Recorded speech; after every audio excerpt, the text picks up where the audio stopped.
আসসালামু আলাইকুম। আপনাদের সাথে আছি আমি মোহাম্মদ আব্দুল মজিদ, ডিপ্লোমা কৃষিবিদ ও assistant program officer, ACI seed production potato programme.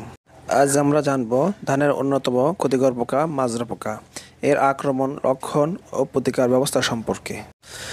মাজরা পোকা ধান গাছের ভিতরে ঢুকে গাছের মাছ খেয়ে ফেলে। এতে মাঝখানের কুড়ি শুকিয়ে যায় ও সাদা হয়ে দাঁড়িয়ে থাকে। একে ডেড হার্ট বলে। শীষ আসার সময় আক্রমণ করলে শীষ ফাঁপা ও সাদা হয়ে যায়, একে বলে হোয়াইট হেড। ফলে চিটা বেশি হয়, ফলন কমে যায়।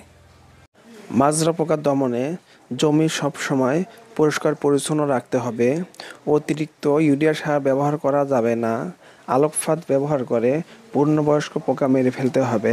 হাত জাল ব্যবহার করে অনেক পোকা মেরে ফেলা যায় এবং পার্সিংয়ের ব্যবস্থা করতে হবে।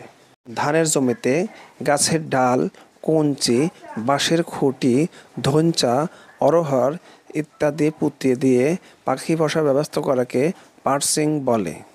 প্রতি 10 শতাংশে 3 থেকে 4টি করে পার্সিং ব্যবস্থা করতে হবে।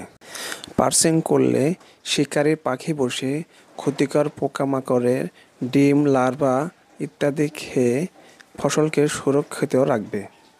পোকামাকড়ের আক্রমণ বেশি হলে রাসায়নিক পদ্ধতিতে দমন করতে হবে।